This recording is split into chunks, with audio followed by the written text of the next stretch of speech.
Reddit, what's your best funniest personal example of petty revenge?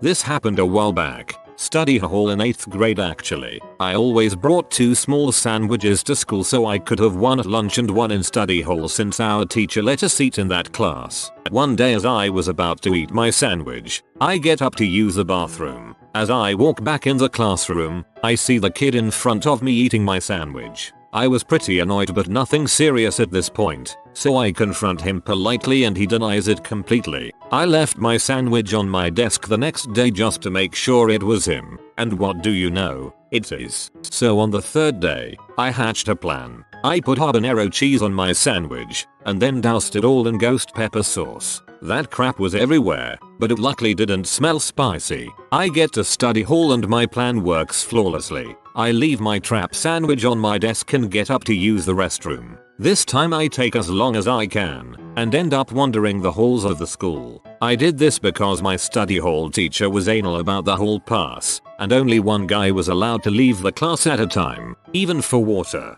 After about 10 minutes I come back into the class to be greeted by the sandwich thief crying hysterically with a bright red face waiting for the hall pass. He was in the bathroom for the rest of the day. My ex cheated with a married man. He now lives with her. He is a pose. But anyway, I still have login for her DVR. I logged in, erased all her shows, then recorded only the show Cheaters. Petty, but it makes me laugh. A guy at work peed me off. I placed this Craigslist ad with his phone number. 2 free goats. Habless Espinal. He spent the rest of the day getting calls every 15 minutes or so. My mom had a fantastic one. She was a language teacher at my high school and years after I had graduated, she called me kind of upset because a group of guys was trying to make her look dumb. The class was supposed to write one of those team dialogues in Spanish, and had a week or so to prepare it, then had to perform it in front of the class. When she called for them to do theirs, they said, "But we already did ours. We're not doing it again," she said. "You definitely didn't do it. I don't have any record of it here and I would remember it if you had." They refused to do it, insisting they already performed it and that it was her fault she didn't take notes scores down. She was feeling puzzled and questioning herself when one of the good kids came and said, "They didn't do it. They were bragging about making you look stupid and threatened the whole class if they told you anything. But please don't tell them I told you this. I don't want any problems with them." These were those stereotypical dumb jock types who everyone was scared of for whatever reason. My mom was really into yoga at the time and got a great idea while meditating. She went in the next day and said, "Boys, I owe you an apology. I found my notes on your presentation and I do remember it. I don't know how I forgot." She went on to describe all the grammatical mistakes they made, that their dialogue hadn't been as long as required, that they didn't include the necessary vocabulary, etc. All made up. She failed them all on the project and they couldn't do a thing about it without admitting they'd made it all up. I was waiting for she told them it had been so good that they'd been selected to present it during a school assembly the next day, but this was better. Kid stole my water bottle. I opened it up and left it inside his backpack. When I was a kid I had a bedwetting problem. I am not ashamed of this now, as thousands of other kids have had the same problems. At the time however, this was humiliating. My younger brother started telling other kids around school how extensive the issue was. I was mortified. Even after our mother told him to knock it off, he continued. So I decided to level the playing field. The whole hand and cup of warm water deal didn't work. I stood over him as he slept one night and peed on him. The next morning, my mom was horrified and wound up taking a call from my grandmother. "I don't know what to do. Now both of them are peeing the bed," she explained, clearly frustrated. After a few more times of framing my brother as a bedwetter, he completely stopped using my embarrassing problem as entertainment. Had a chief warrant officer in Iraq throw a bottle of petroleum jelly at me after I got done ranting about something I've long since forgotten. Told me to go take care of it and come back when I feel better. During his afternoon siesta I spent an hour covering everything on his desk with it in the most inconspicuous spots. For example, inside the handle of a coffee mug, underneath the handle of the Keurig pod loader, behind the canister holding Keurig coffee pods, anywhere he could grab something and not see it without first inspecting it. He came back and proceeded to curse at a rate never witnessed before, as he had to continuously wipe all the jelly off his hands every 3 minutes. He caught the jelly on the inside rims of his over-the-ear headphones before he rimmed his ears with it. But the best came after I let him calm down and get back to work. Everyone else in the office watched me do it. No one said a thing, but they all had their eyes on me as I waited 5 minutes before picking up my phone on my desk and slowly dialed the number at his desk. It rings. Everyone turns to look at him. He's on the computer, picks up the phone, slaps it to his ear. Radio Battalion Simasinonovich turns his head. Ear was caked full of petroleum jelly I had dumped all over the earpiece of the phone. Master Guns and Major told me these antics and pranks made that deployment. CW Orion, if you're reading this, sorry, not sorry.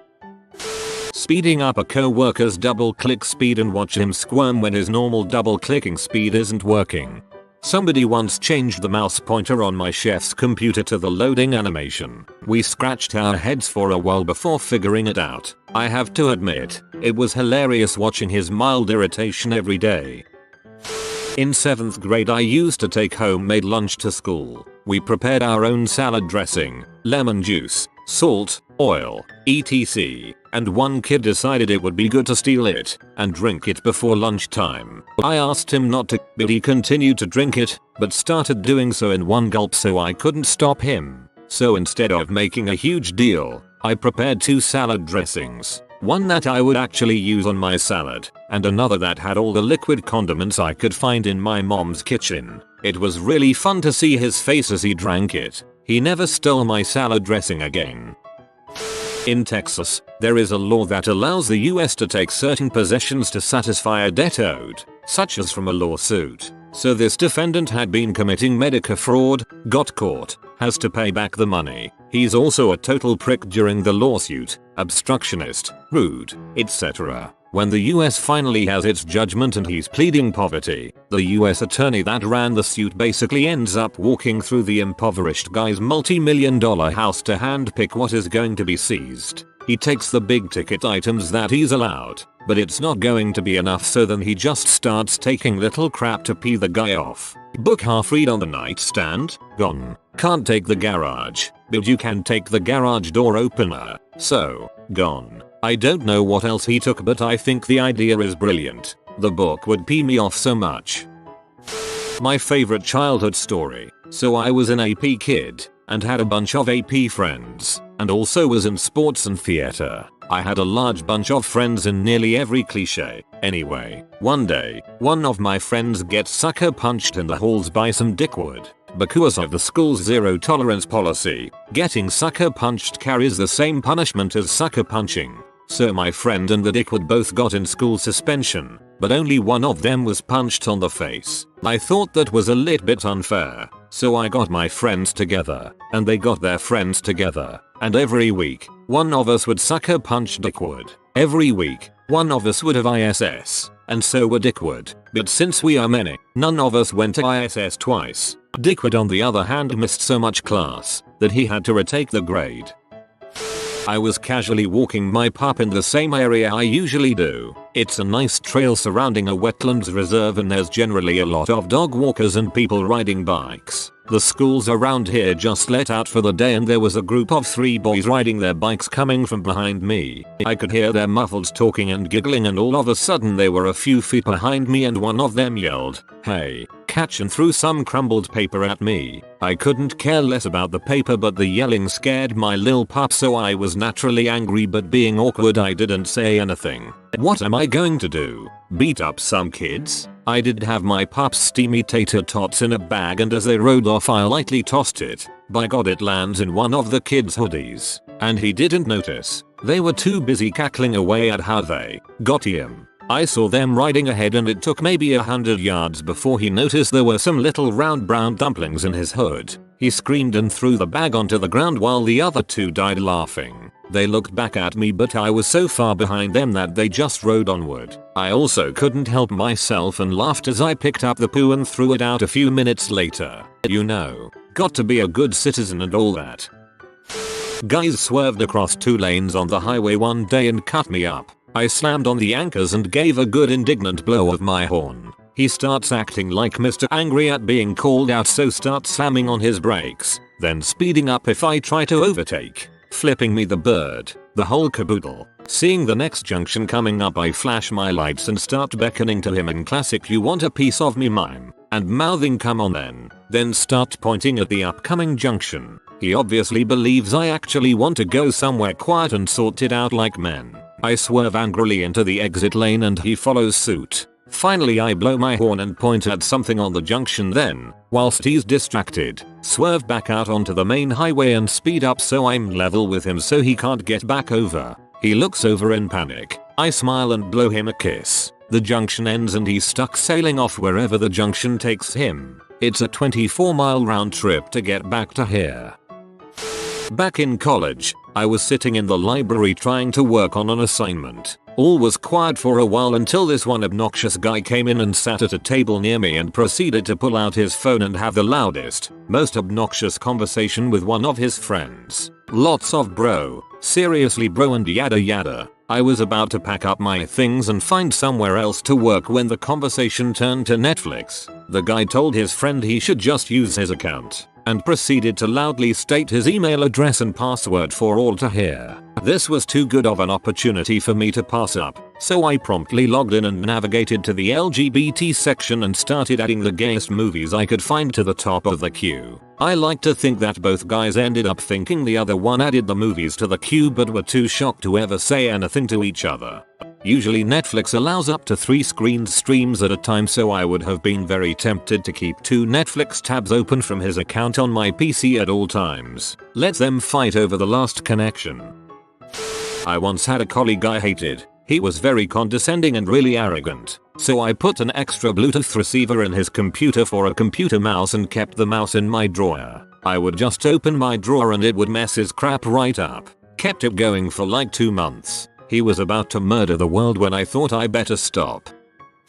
Back when I was studying engineering, it occurred to me to try and find an app on my iPhone for those Panasonic projectors in lecture rooms. So I get the app and it just let me connect to the one in the class without a password or anything. I have a friend who is one of those perpetual pranksters. You can't leave your PC or bag or food drink unattended when he's around. So I beam a picture of him onto the projector, so the lecturer is just talking away and this goofy picture of my mate is on the screen. Lecturer doesn't realize yet. People in the lecture start waking up and giggling a bit. Now I use the pen function and draw dong on the picture too. Mate was red in the face and trying to hide. Lecturer finally noticed and says, "Michael, why is there a picture of you on the screen?" Finally, for a fleeting moment, I actually wrecked that sucker.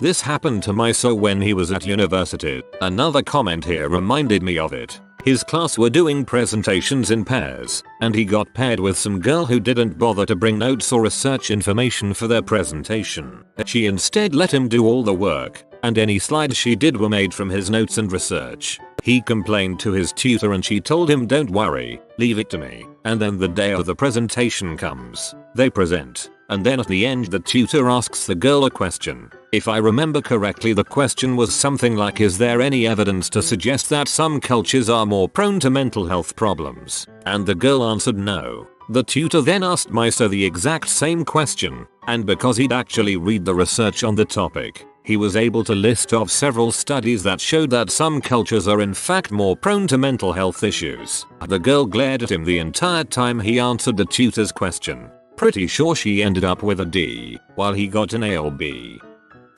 I had a 6-month school internship at a mobile phone store. The boss was a total butthole that treated his school interns like full paid workers, even gave me some concerning money responsibilities. A while after the internship he called to tell me I would have to give a statement at court. He had a problem with some customer and a shipment and he planned to tell the court that he explained me everything concerning shippings precisely. Of course he didn't. And of course I didn't lie in front of the judge. My boss attorney gave me a look I will never forget when he realized his stupid plans didn't work out. A few weeks later my now ex-boss tried to call me again. I didn't pick up. Frick this guy.